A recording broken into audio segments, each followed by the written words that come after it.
I love to work out. I love to spend time with my family. I love to play with my dog. I think I always had that girly girl hidden within me. He was taking pictures with this guy, who, by the way, is named Tyler. But because he and the assassin have the exact same first. When I lived out here, I was here for 5 years.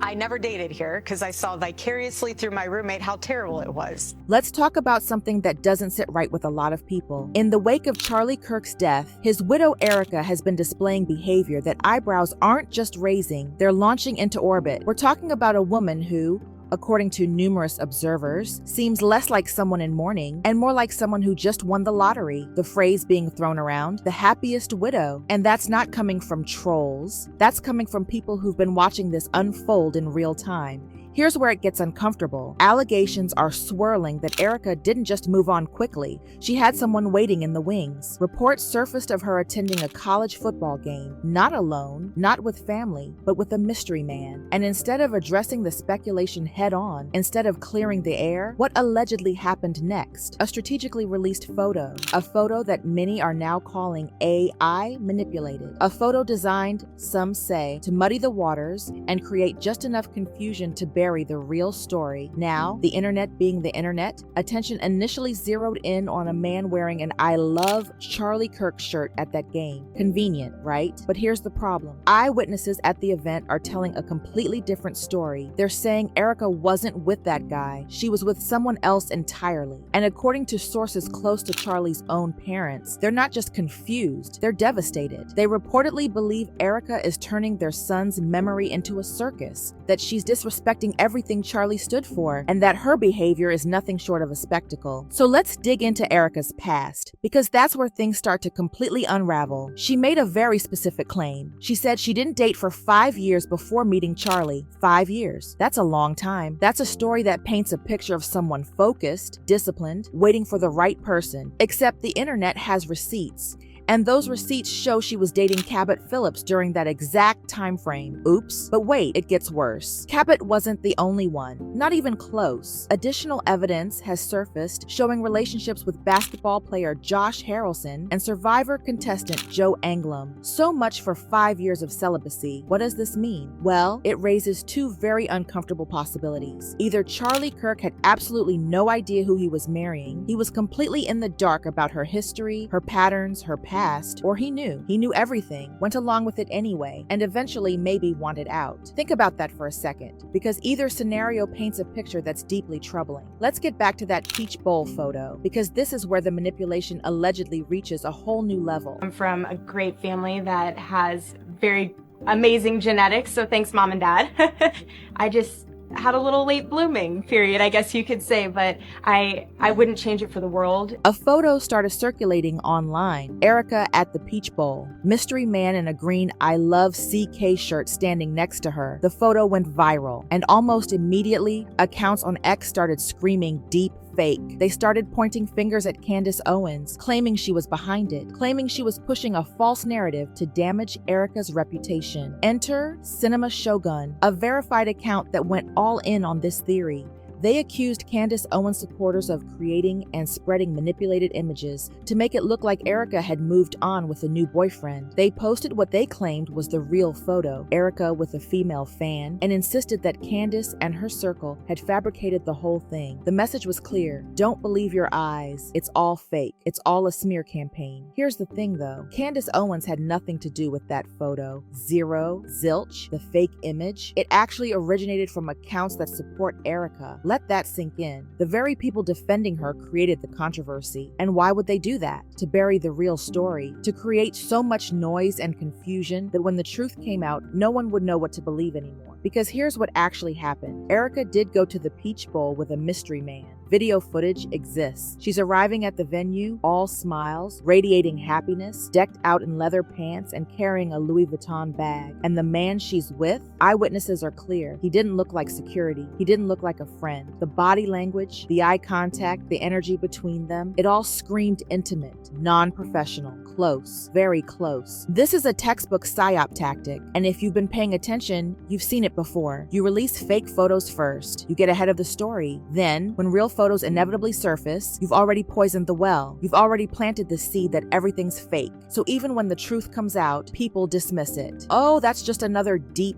fake. It's preemptive disinformation, and according to those who've been tracking Erika's patterns, this isn't the first time she's allegedly pulled this move. Remember the Fort Huachuca incident? A whistleblower named Mitch came forward claiming he saw Erika with her ex, Cabot Phillips, on September 8th. That's a pretty specific allegation. So how did Erika's camp respond? TPUSA spokesman Andrew Colvette shared a photo of Erika with her kids. Sweet, right? Except the metadata on that photo showed September 9th. Not the 8th, the 9th. Now, you might think that's just a mistake, an honest mix-up, but a lot of people aren't buying that. They see it as deliberate misdirection. Post a photo from the wrong date, muddy the timeline, make people question what they think they know. Candace Owens certainly didn't buy it. She called it out immediately, pointing out that the allegation was clearly about September 8th, so why respond with proof from the 9th? Another user compared it to a federal agent slipping up during a psyop, revealing their hand by accident. And Candace? She agreed. She said it wasn't an accident. It was a deliberate misdirection, designed to confuse, and now we're seeing the same playbook at the Peach Bowl. Create drama around a fake photo. Make that the story. Meanwhile, the real photos, the ones showing Erika beaming, smiling, clearly enjoying herself with a mystery man, those get lost in the noise. And the public? The public is reacting hard,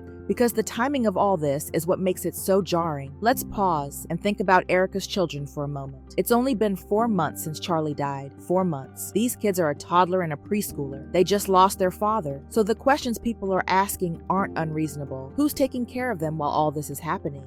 Are they getting the stability they need, the routine, the support? From the outside looking in, Erika appears to be moving on at a speed that a lot of people find deeply concerning. Whether that's fair or not, that's the perception, and perception matters. Meanwhile, back online, investigators are doing what the internet does best, digging, and they're finding more men from Erika's so-called no dating years. We already knew about Cabot Phillips, but now Josh Harrelson's name keeps coming up. He's a basketball player, and evidence suggests they were involved around 2013. That's smack in the middle of those 5 years. Back in 2013, Erika Kirk, or rather Erika Fronsby, because that's her maiden name, was dating a basketball player named Joshua Harrelson. Joshua Harrelson's Twitter handle is @BigGeorge55. That is a crazy Twitter handle. Anyways, how do I know this? How do I know that they dated? Well, despite Erika deleting all of her old posts and pictures and privating her old accounts, many people commented underneath her posts, and those comments underneath her posts are still visible on Twitter. For example, this tweet from November 11, 2013, @Erika Fronsby @BigGeorge55. It's the best when it's like that. Everything is just practice until the one. There's also this tweet from July 24th of 2013, @Erika Fronsby @BigGeorge55. This pic brought tears to my eyes. Amazing view, amazing life, and amazing couple. There's also this post from January of 2013, @Erika Fronsby @BigGeorge55. You two are adorbs. He must really like you to paint pots with. Then there's Joe Anglam, Survivor contestant. Receipts include numerous photos and videos of the two of them together. Even in group settings, the vibe reads unmistakably couple-like. There's even video of Erika at a shooting range, firing a semi-automatic rifle with Joe right there beside her. Again, this is all during the period she claims she wasn't dating anyone. And then there's the partying. Video has emerged of Erika drinking and partying at Lavo, a club in New York City, back in 2016. That same time frame when she claimed she didn't drink, that she was living vicariously through a roommate's party lifestyle.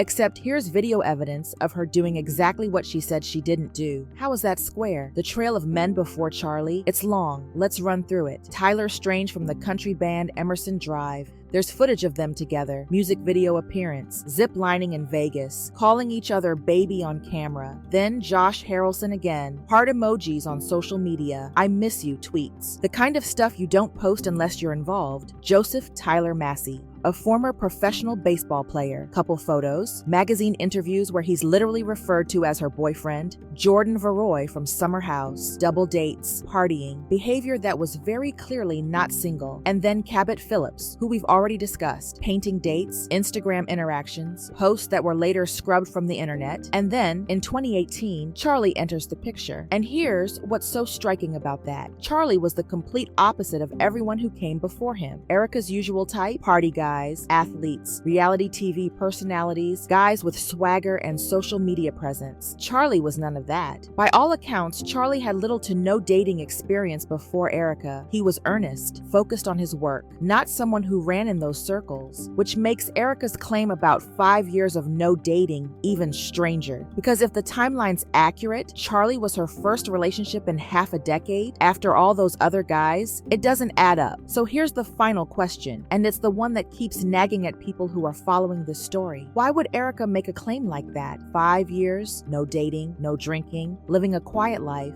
when she had to know the receipts existed, when she had to know the photos, the videos, the social media history could all be dug up? There are only so many explanations. Maybe she thought no one would look.